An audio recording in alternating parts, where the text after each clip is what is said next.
What's up, everybody? We alive, yet another day above soil. If you're watching this video, it means I was able to wake up this morning and safely say that I've been alive for 34 years. And I must say, it is most definitely a blessing. So for my birthday, what better way to celebrate than make desserts? Yes, I've made desserts. 2 desserts to be exact. First dessert you've already seen, which is a Jewish apple cake. I'm not going to remake the video because if it ain't broke, don't fix it.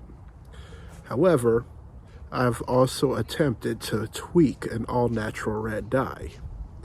So you're going to see me make an all-natural red velvet crinkle cookie. And not only that, but I'm going to turn them cookies into whoopie pies. Whoopie pies are very common around Baltimore and southern Pennsylvania. They're 2 cookies, and they got buttercream all up in the middle of them sandwiched. It is a delectable confectionary treat. And it's just so good. I just wanted to take the buttercream and just rub my face all up in it. Ugh. But anyway, I'm going to show y'all how I make the best red velvet crinkle cookie whoopie pies. If you want to cook along with me, go ahead, get your spatula, get them ingredients, preheat your oven, because we is about to burn.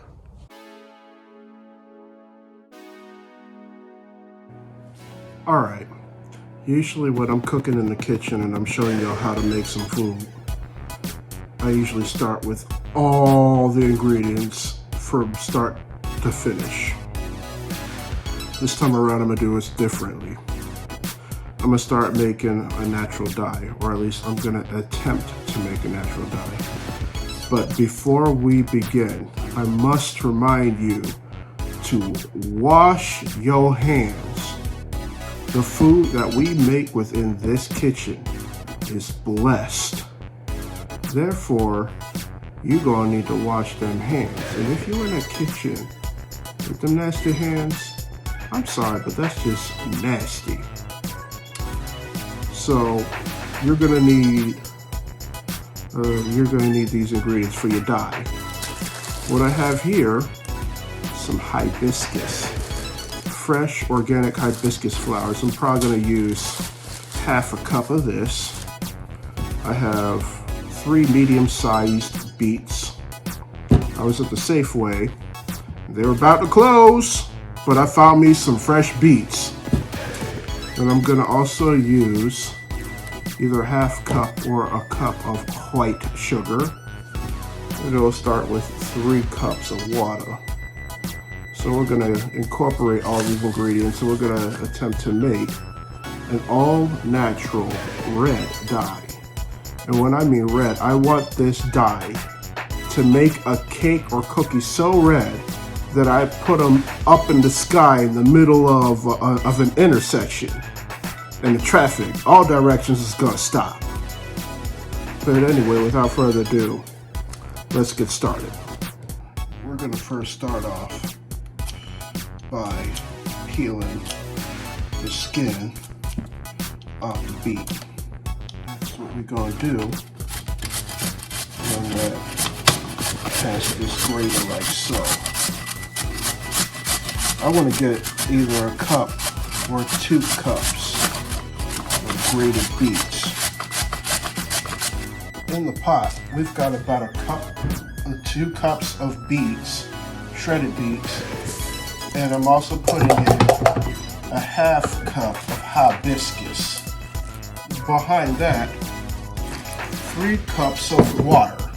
All right, we're gonna stir it around, and then we're gonna let it boil and then simmer for about 30 minutes.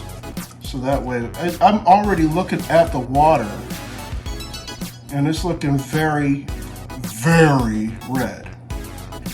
So we're gonna let this hibiscus and beet mixture boil in the water for a good 20-30 minutes and then let it simmer or something like that. All right, I was letting this simmer for a minute. When I mean a minute, like 20 minutes. As you can see, most of the water's gone. So I'm gonna cut the heat off, and I'm gonna actually go and strain this now. Give me a bowl. A sifter. Some sifter. Here we go. Found me a sifter. I'm gonna put. Oh, this is red. This is real red. I'm gonna end up getting a paper towel to squeeze a lot of this excess water out. I want every drip and drop of this dye. I let the beets and hibiscus get a little bit cooled, and I've got a mesh bag. You can use a paper towel. Your best bet is to use cheesecloth for this next part. But I didn't have cheesecloth, but I had this mesh bag, and it worked just fine. I'm gonna scoop the rest of this beet and hibiscus to this mesh bag, and I'm gonna squeeze out any remaining liquid that is within the beets. Ooh, look at that. Plenty of juice coming from out of these beets. Plenty. It's at least a good half cup. I'm not even exerting that much energy getting this stuff out. I call this negotiating. Squeeze out all the juice you can. All right, I've got about a cup of extracted beet and hibiscus juice. Put that in the saucepan. Behind that, we're gonna put half cup of sugar in here. I'm putting half cup of sugar because if you heat the sugar up, it's gonna create a simple syrup. We'll go and mix this in because I want this to be like a gel consistency. It's gonna give it a more floral or an earthy taste to the cookies that we're gonna make. And I'm gonna cut this heat on low. Stir along the way so it don't burn. Alright, so once your dye is on and popping like this, I'd say it's ready because you don't want this to burn. So cut the heat off, take it off the flame, let it sit there for a minute, let it cool and mellow down. And I'm gonna put it in this jar. We're gonna let it chill overnight. All right, y'all.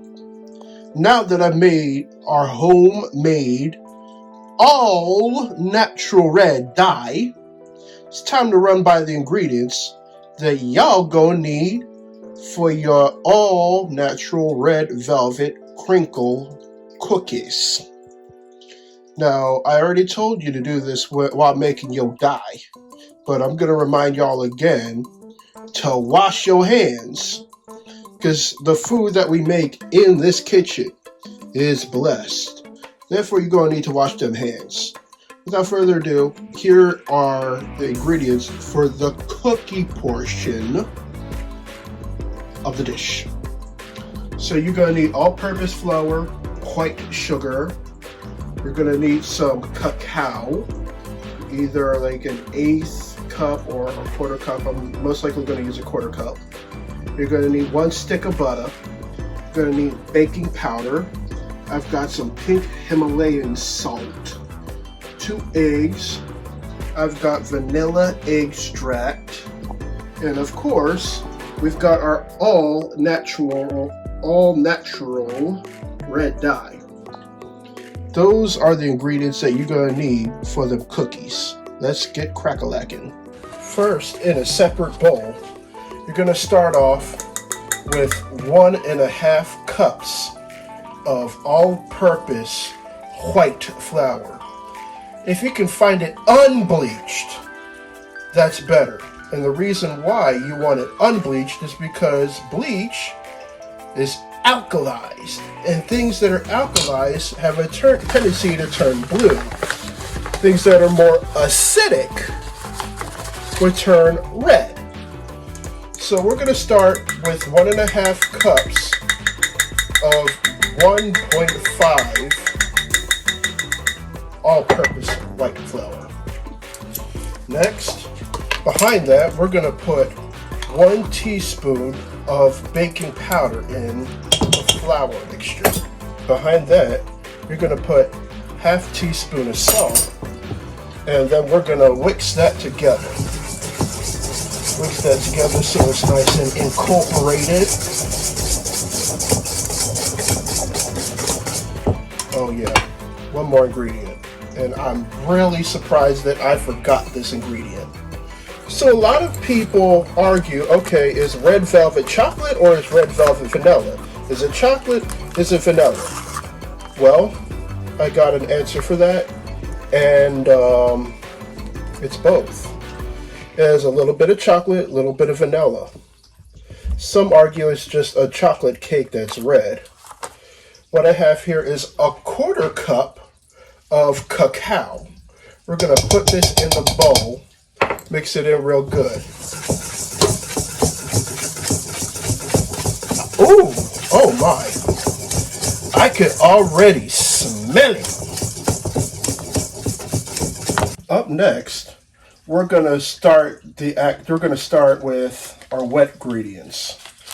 We're going to start with a stick of butter that is room temperature. Behind that, we're going to add 1 cup of white sugar. So this is a half cup. And this is a cup. Where's my paddle? Okay, here's my paddle. Get your paddle. And then we're going to cream the butter until it's smooth. Okay, now that the butter and sugar have been creamed, like a lot of the other pound cakes I've made, we're going to add 2 eggs. And we're going to do it 1 at a time.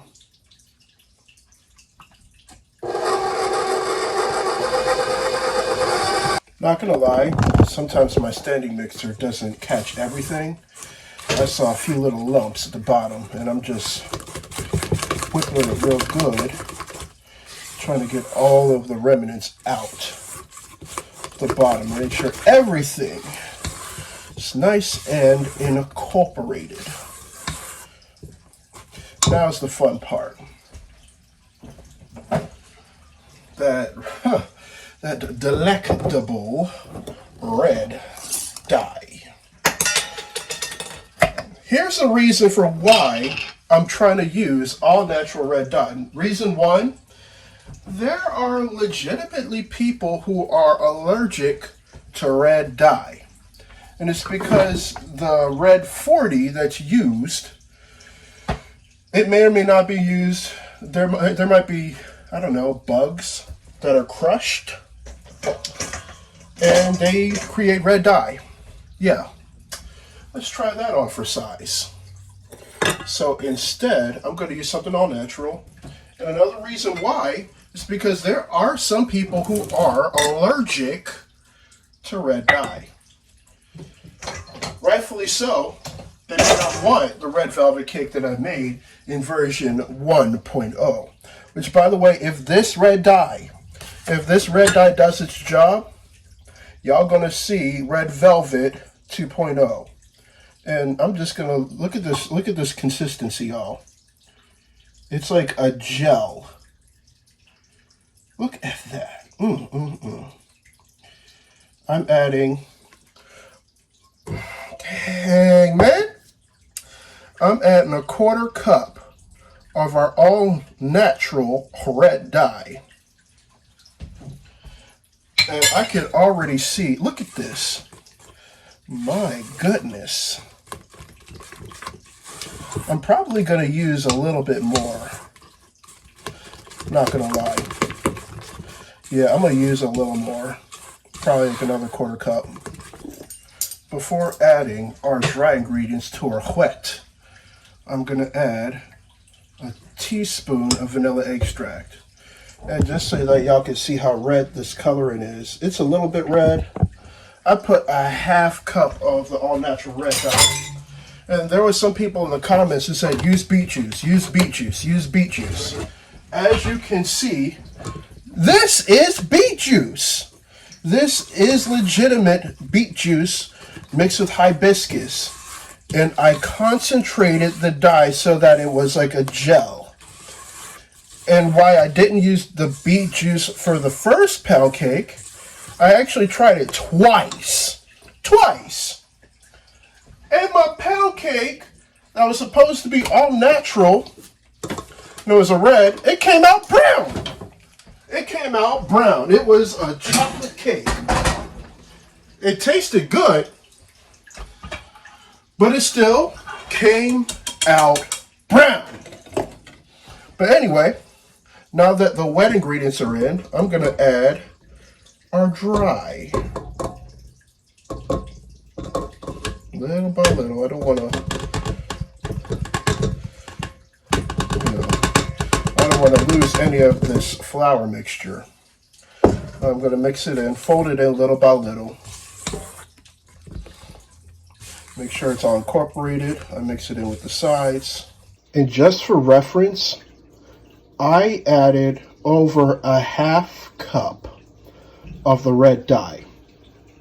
This is as red as I can get it. Granted, it looks like it's a mixture of brown and red, but I don't want to add any more of the dye so that I mess with the texture of it. So I'm just going to let it go. And before I make another mistake, I made lemon crinkle cookies before. And I made the mistake of not chilling it overnight. I'm not going to make the same mistake for these cookies, and this batter is going to be chilled in the Frigidaire overnight.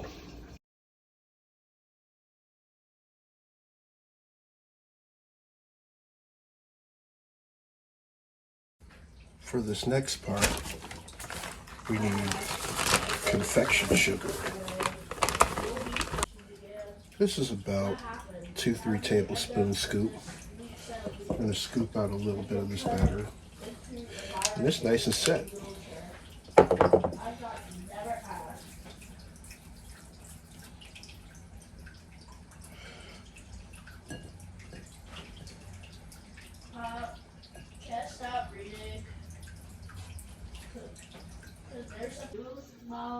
Now that we've dusted our sort of red velvet crinkle cookies with confection sugar, we're going to put this in the oven at 375 degrees for about 8 to 10 minutes. All right, y'all. It's time to take our sort of red velvet crinkle cookies out the oven. I swear to God!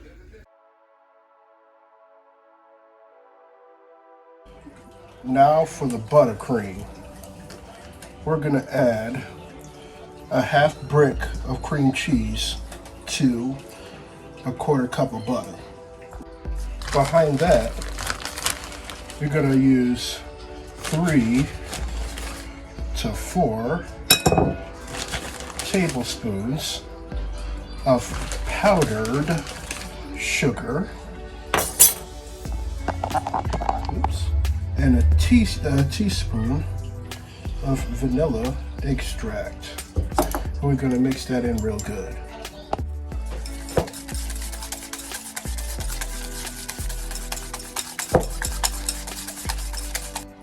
I'm not going to lie. It needs just a touch of lemon extract.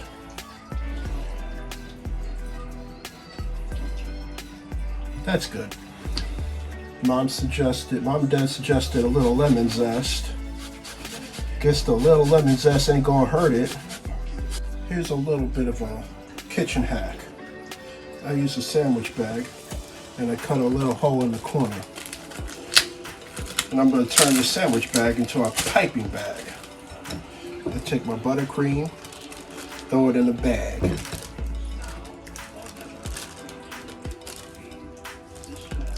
Now we're going to pipe the cream cheese buttercream onto the cookie.